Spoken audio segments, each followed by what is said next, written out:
ആത്മപ്രണാമം. ദേവീ മാഹാത്മ്യം പ്രഥമചരിതം കഥാസംഗ്രഹം.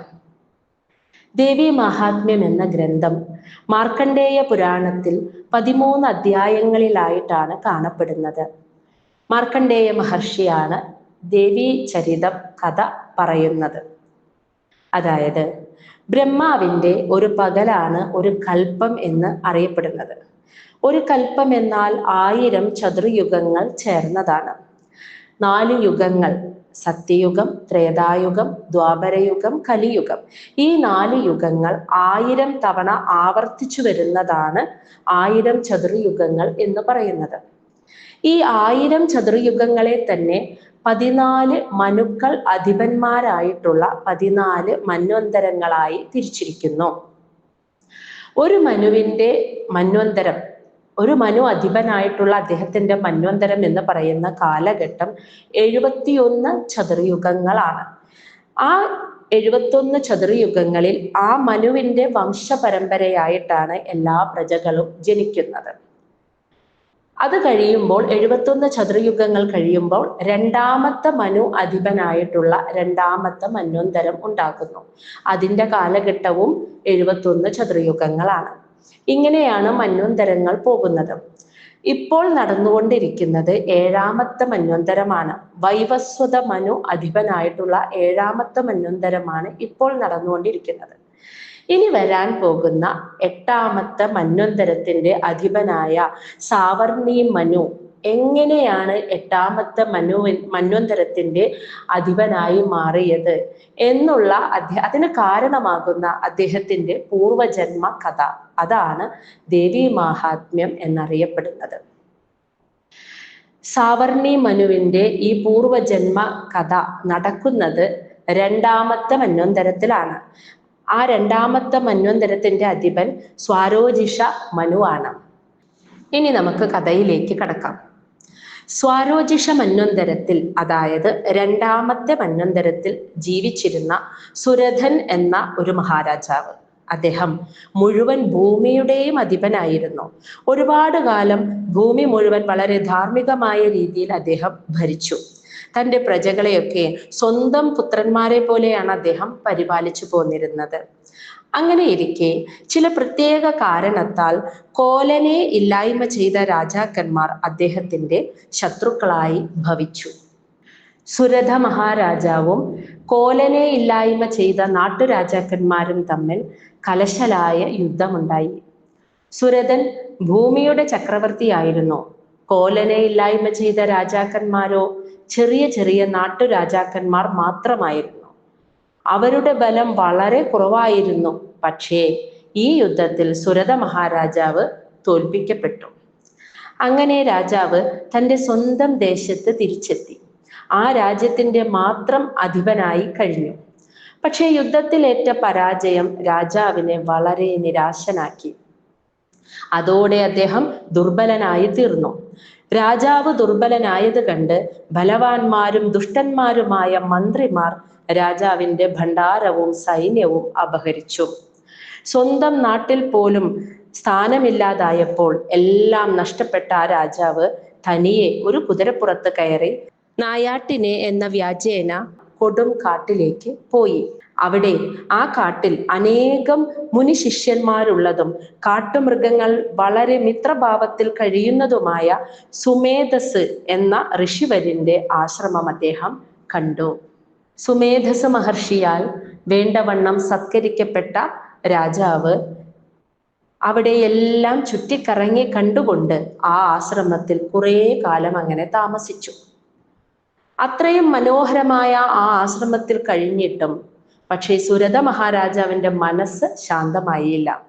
കാരണം തൻ്റെ പൂർവികന്മാരാൽ പണ്ടു മുതലേ ധാർമ്മികമായി പരിപാലിക്കപ്പെട്ടിരുന്ന ആ രാജ്യം ഇന്ന് പൂർണ്ണമായും തനിക്ക് നഷ്ടപ്പെട്ടിരിക്കുന്നു. വിശ്വസ്തരായി താൻ കരുതിയ തൻ്റെ ഭൃത്യന്മാർ തൻ്റെ രാജ്യം ധാർമ്മികമായി പരിപാലിക്കുന്നുണ്ടാകുമോ, പ്രജകൾ സന്തുഷ്ടരായിരിക്കുമോ എന്നൊക്കെ ചിന്തിച്ച് അദ്ദേഹത്തിൻ്റെ മനസ്സ് എപ്പോഴും അസ്വസ്ഥമായിക്കൊണ്ടിരുന്നു. അങ്ങനെ ഇരിക്കെ ആ ആശ്രമത്തിന്റെ പരിസരത്ത് രാജാവ് ഒരു ദിവസം ഒരു വൈശ്യനെ കണ്ടു. രാജാവ് വൈശ്യനോട് ചോദിച്ചു, അങ്ങ് ആരാണ്? എന്തിനാണ് അങ്ങ് ഇവിടെ വന്നത്? എന്തുകൊണ്ടാണ് അങ്ങ് ഇത്ര ദുഃഖിതനായി കാണപ്പെടുന്നത്? രാജാവിൻ്റെ സ്നേഹത്തോടു കൂടിയ ഈ വാക്കുകൾ കേട്ട് ആ വൈശ്യൻ മറുപടി പറഞ്ഞു. ഒരു ധനിക കുലത്തിൽ ജനിച്ച സമാധി എന്നു പേരുള്ള ഒരു വൈശ്യനാണ് ഞാൻ.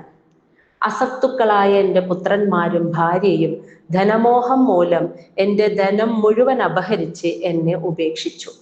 അങ്ങനെ സമ്പത്തും ഭാര്യയും പുത്രന്മാരും എല്ലാം നഷ്ടപ്പെട്ടപ്പോൾ ദുഃഖിതനായി ഈ കാട്ടിൽ വന്നിരിക്കുകയാണ് ഞാൻ. പക്ഷേ എന്നെ ഉപേക്ഷിച്ച എൻ്റെ ഭാര്യയോടും മക്കളോടുമുള്ള സ്നേഹം ഇപ്പോഴും എൻ്റെ മനസ്സിൽ നിന്ന് പോയിട്ടില്ല. ഈ കാട്ടിൽ വന്നിരിക്കുമ്പോൾ അവർ വീട്ടിൽ സുഖമായിരിക്കുന്നു.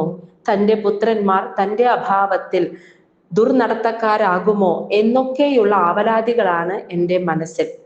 വൈശ്യൻ ഇങ്ങനെയൊക്കെ പറയുന്നത് കേട്ടപ്പോൾ സുരഥ മഹാരാജാവ് ചോദിച്ചു, പണത്തിനു വേണ്ടി അങ്ങയെ ഉപേക്ഷിച്ചവരെ കുറിച്ച് അങ്ങ് എന്തിനാണ് ചിന്തിക്കുന്നത്? അവരെ കുറിച്ച് ഓർത്ത് ദുഃഖിക്കുന്നത് എന്തിനാണ്? അത് കേട്ടപ്പോൾ വൈശ്യൻ പറഞ്ഞു, എന്നെ പറ്റി അങ്ങ് പറഞ്ഞത് വളരെ ശരിയാണ്. ഞാൻ എന്ത് ചെയ്യാനാണ്? എനിക്ക് അവരോട് ക്രൂരമായി ഇരിക്കുവാൻ സാധിക്കുന്നില്ല. സ്വന്തം അച്ഛനാണ്, ഭർത്താവാണ് എന്നൊന്നും ഓർക്കാതെ തന്നെ കൈവിട്ട അവർക്ക് വേണ്ടി എൻ്റെ മനസ്സ് ഇപ്പോഴും അലിയുകയാണ്.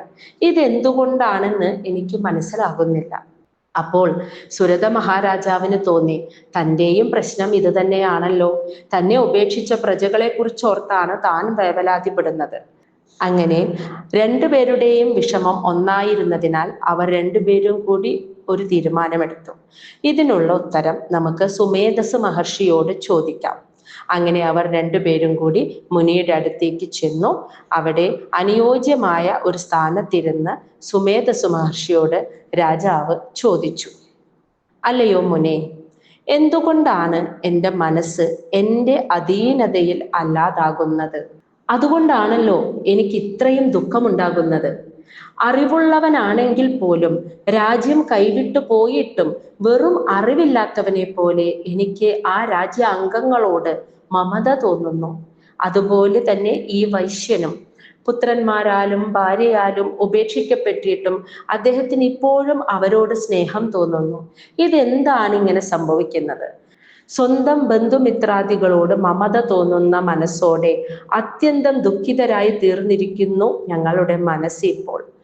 അറിവുണ്ടായിട്ടും എന്തുകൊണ്ടാണ് വിവേകമില്ലാത്തവനെ പോലെ ഞങ്ങളുടെ മനസ്സിന് ഇങ്ങനെ മൗഢ്യം സംഭവിക്കുന്നത്? രാജാവ് പറയുന്നത് കേട്ട് മഹർഷി മറുപടി പറഞ്ഞു, അല്ലയോ രാജാവേ, അങ്ങേക്ക് ഉണ്ട് എന്ന് പറയുന്ന അറിവ് കേവലം വിഷയജ്ഞാനം മാത്രമാണ്. അതായത് ഈ പ്രപഞ്ചത്തെ, ഈ ലോകത്തെ കുറിച്ചുള്ള സാമാന്യമായ ജ്ഞാനം. ഈ വിഷയജ്ഞാനം ഉള്ളത് കൊണ്ട് നമുക്ക് ഈ ലോകത്തോട് തോന്നുന്ന മമത ഇല്ലാതാക്കാൻ കഴിയില്ല. ഈ വിഷയജ്ഞാനം മനുഷ്യർക്കു മാത്രമല്ല എല്ലാ ജന്തുക്കൾക്കും ഉണ്ട്, പല വിധത്തിലാണെന്ന് മാത്രം. മനുഷ്യർക്കുള്ളതുപോലെ മൃഗങ്ങൾക്കും പക്ഷികൾക്കും ഈ വിഷയജ്ഞാനമുണ്ട്.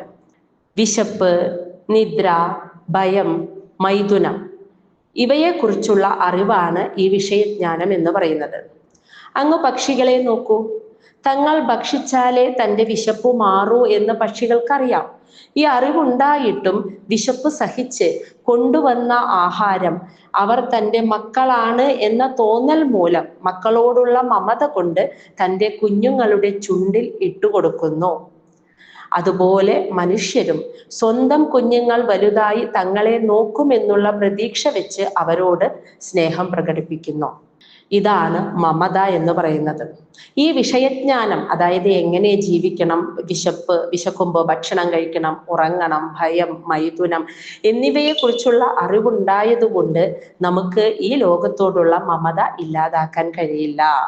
ഇതിനൊക്കെ കാരണം സംസാര ചക്രം നിലനിൽക്കണം എന്ന ഉദ്ദേശത്തോടു കൂടി മഹാമായയായ ആ ദേവി സ്വന്തം മായാശക്തി കൊണ്ട് എല്ലാ ചരാചരങ്ങളെയും മമതയാകുന്ന ചുഴികളോടുകൂടിയ മോഹസാഗരത്തിൽ തള്ളിയിടുകയാണ് ചെയ്യുന്നത്. ആ മായയാൽ വഞ്ചിക്കപ്പെടുന്നതിനാൽ മനുഷ്യർക്ക് യഥാർത്ഥ ജ്ഞാനം നേടാൻ സാധിക്കുന്നില്ല. അതിനും കാരണം ആ പ്രകൃതി ശക്തി തന്നെയാണ്. ആ മഹാമായയാകുന്ന ദേവി ജഗത്പതിയായ മഹാവിഷ്ണുവിന്റെ യോഗനിദ്രയാണ്. അതിനാൽ വിഷ്ണുവിനെ പോലും മോഹിപ്പിക്കുന്ന മഹാമായ ഈ ലോകത്തിനെ മുഴുവൻ മോഹക്കയത്തിൽ തള്ളിയിടുന്നതിൽ ഒരു ആശ്ചര്യവുമില്ല. നിങ്ങളൊക്കെ ആ മായയിൽ വീണു കിടക്കുന്നതിനാലാണ് ഇത്രയ്ക്കും ദുഃഖവും അസ്വസ്ഥതയും അനുഭവിക്കുന്നത്. ആ ദേവി ജ്ഞാനികളുടെ മനസ്സിനെ പോലും ശക്തിയായി ആകർഷിച്ച് മോഹത്തിൽ ആഴ്ത്തുന്നവളാണ്. ആ ദേവി തന്നെയാണ് ചരാചരമയമായ ഈ ത്രിലോകങ്ങളെയും സൃഷ്ടിച്ചത്. അതേ ദേവി തന്നെ തന്നിൽ ശരണാഗതിയടഞ്ഞ മനുഷ്യരിൽ പ്രസന്നയായി അവർക്ക് മോക്ഷത്തിനുള്ള വരം കൊടുക്കുന്നു. സംസാര ബന്ധനത്തിന് കാരണമായ അവിദ്യയും ആ ദേവി തന്നെ, മുക്തിക്ക് കാരണമായ പരബ്രഹ്മജ്ഞാനവും ആ ദേവി തന്നെയാണ്. സുമേധസ് മഹർഷി ഇത്രയും പറഞ്ഞത് കേട്ടപ്പോൾ സുരഥ മഹാരാജാവ് ചോദിച്ചു, അങ്ങേ പറഞ്ഞ മഹാമായയായ ആ ദേവി ആരാണ്? അവരുടെ ഉത്പത്തി എങ്ങനെയായിരുന്നു?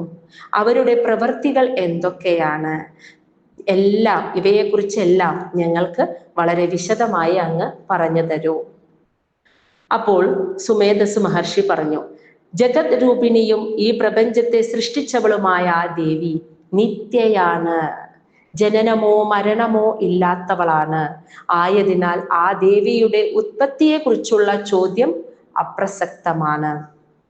എന്നിരുന്നാലും ആ ദേവി പല വിധത്തിലും പ്രത്യക്ഷയായി തീർന്നിട്ടുണ്ട്. അതിനെക്കുറിച്ച് ഞാൻ അങ്ങേക്ക് പറഞ്ഞു തരാം, കേട്ടുകൊള്ളുക. നിത്യയായ ആ ദേവി ദേവന്മാരുടെ കാര്യസിദ്ധിക്കു വേണ്ടി, അതായത് ഈ ലോകത്തിന്റെ നന്മയ്ക്കായിട്ട് അവതരിക്കുമ്പോൾ ആ ദേവി ഉദ്ഭവിച്ചു എന്ന് പറയപ്പെടുന്നു. അങ്ങനെ ദേവി അവതരിച്ച ഒരു കഥ ഞാനിവിടെ പറയാൻ പോകുന്നു. ഒരിക്കൽ പ്രളയകാലത്ത് ഈ ജഗത്ത് മുഴുവൻ ഏക സമുദ്രമായി തീർന്നപ്പോൾ ഭഗവാൻ വിഷ്ണു അനന്തശയനത്തിൽ യോഗനിദ്രയെ പ്രാപിച്ചു. അപ്പോൾ ഭഗവാൻ മഹാവിഷ്ണുവിന്റെ ചെവിയിലെ അഴുക്കിൽ നിന്ന് മധു, കൈഢഭൻ എന്ന് വിഖ്യാതരായ 2 ഭയങ്കരന്മാരായ അസുരന്മാർ ജനിച്ചു. അവർ ആ പ്രളയജലത്തിൽ മഹാവിഷ്ണുവിന്റെ നാഭി കമലത്തിൽ സ്ഥിതി ചെയ്തിരുന്ന ബ്രഹ്മദേവനെ ഹനിക്കാനായിട്ട് ഒരുങ്ങി. ബ്രഹ്മാവ് ചുറ്റും നോക്കി, സഹായിക്കാൻ ആരെയും കാണുന്നില്ല. ഭഗവാൻ മഹാവിഷ്ണു യോഗനിദ്രയിൽ ആണ്ടിരിക്കുന്നു. വിഷ്ണുവിനെ ഉണർത്താനായി ഭഗവാന്റെ കണ്ണുകളിൽ അധിവസിച്ചിരുന്ന യോഗനിദ്രാരൂപത്തിലുള്ള ആ ദേവിക്ക് മാത്രമേ കഴിയൂ എന്ന് ബ്രഹ്മാവിന് മനസ്സിലായി. ആ തമോ ഗുണ സ്വരൂപിയായ ദേവിയെ ഏകാഗ്രമായ ഹൃദയത്തോടെ ബ്രഹ്മാവ് സ്തുതിച്ചു. ഈ സ്തുതിയാണ് രാത്രി സൂക്തം എന്ന പേരിൽ അറിയപ്പെടുന്നത്. അല്ലയോ ദേവി, ഭഗവാൻ മഹാവിഷ്ണുവിനെ ഉണർത്താൻ അവിടത്തേക്കേ കഴിയൂ.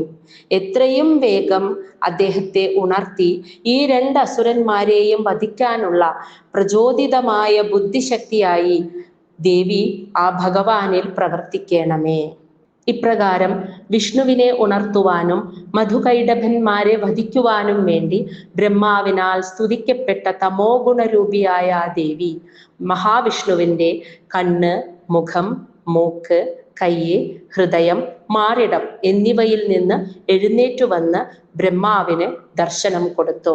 അങ്ങനെ ദേവിയിൽ നിന്ന് മുക്തനായ മഹാവിഷ്ണു, അതായത് യോഗനിദ്രാഭാവത്തിൽ തന്നിൽ ലയിച്ചു ചേർന്നിരുന്ന ദേവിയിൽ നിന്ന് മുക്തനായ മഹാവിഷ്ണു അനന്തശയനത്തിൽ നിന്ന് എഴുന്നേൽക്കുകയും അപ്പോൾ പരാക്രമത്തോടെ കോപത്താൽ ചുവന്ന കണ്ണുകളോടെ ബ്രഹ്മാവിനെ വധിക്കാൻ ശ്രമിച്ചു കൊണ്ടിരിക്കുന്ന മധുകൈഡഭന്മാരെ കണ്ടു.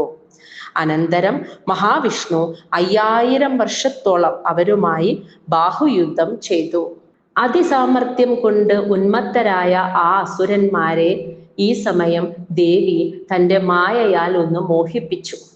ആ മോഹവലയത്തിൽപ്പെട്ട ആ അസുരന്മാർ ഞങ്ങളിൽ നിന്ന് വരം ചോദിച്ചു കൊള്ളുവാൻ മഹാവിഷ്ണുവിനോട് പറഞ്ഞു. അത് കേട്ടപ്പോൾ വളരെ സന്തോഷത്തോടെ ഭഗവാൻ പറഞ്ഞു, നിങ്ങൾക്ക് എന്നിൽ അത്രത്തോളം തൃപ്തി തോന്നുന്നു എങ്കിൽ നിങ്ങൾ 2 പേരും എന്നാൽ കൊല്ലപ്പെടണം. ഇതാണ് എനിക്ക് വരമായി തരേണ്ടത് എന്ന്. വരം കൊടുക്കാതിരിക്കാൻ ഇനി കഴിയില്ലല്ലോ, വഞ്ചിക്കപ്പെട്ടു എന്ന് മധുകൈഡഭന്മാർക്ക് മനസ്സിലായി. എങ്കിലും തോറ്റുകൊടുക്കാൻ അവർ തയ്യാറായില്ല. ഈ ജഗത്ത് മുഴുവൻ വെള്ളത്തിൽ ആഴ്ന്നിരിക്കുന്നതായിട്ടാണ് അവർ കണ്ടത്. അത് മനസ്സിലാക്കിയ അവർ മഹാവിഷ്ണുവിനോട് പറഞ്ഞു, ശരി, വെള്ളമില്ലാത്തൊരു സ്ഥലത്ത് വെച്ച് ഞങ്ങളെ കൊന്നുകൊള്ളൂ എന്ന്. വെള്ളമില്ലാത്തൊരു സ്ഥലമില്ലാത്തത് കൊണ്ട് ഞങ്ങളെ കൊല്ലാൻ വിഷ്ണുവിന് സാധിക്കില്ല എന്നാണ് അവർ കരുതിയത്. പക്ഷേ ഭഗവാൻ അങ്ങനെ തന്നെ ആകട്ടെ എന്ന് പറഞ്ഞുകൊണ്ട് ശംഖ ചക്ര ഗദാധാരിയായ ഭഗവാൻ മഹാവിഷ്ണു തൻ്റെ ജഗനപ്രദേശത്ത്, അതായത് ഭഗവാന്റെ അരക്കെട്ടിന്റെ മുൻഭാഗത്ത് വെച്ച് മധുകൈടഭന്മാരെ തൻ്റെ സുദർശന ചക്രത്താൽ അവരുടെ ശിരസ് ഛേദിച്ചു കളഞ്ഞു. പ്രളയകാലത്തു പോലും ജലം മഹാവിഷ്ണുവിന്റെ അരയ്ക്കു താഴെയേ കാണുകയുള്ളൂ. അതുകൊണ്ടാണ് വിഷ്ണുവിന്റെ ജഘനം ജലാവൃതമല്ലാതിരുന്നത്. ഇപ്രകാരം ബ്രഹ്മാവിനാൽ പ്രാർത്ഥിക്കപ്പെട്ടവളായിട്ടാണ് ആ ദേവി ആദ്യം ആവിർഭവിച്ചത്. ആ ദേവിയുടെ പ്രഭാവത്തെ, ആ മഹത്വത്തെ കാണിക്കുന്ന നിരവധി കഥകൾ ഇനിയുമുണ്ട്. അവ ഞാൻ പറഞ്ഞു തരാമെന്ന് സുമേധസ്സു മഹർഷി സുരത മഹാരാജാവിനോടും വൈശ്യനോടും പറയുന്നു. ഇവിടെയാണ് ദേവി മഹാത്മ്യത്തിന്റെ പ്രഥമ ചരിതം അവസാനിക്കുന്നത്. ഇനി മഹിഷാസുരന്മാരെ ദേവി വധിക്കുന്നതിനുള്ള കാരണം, അതാണ് ദേവി മഹാത്മ്യം മധ്യമ ചരിതം.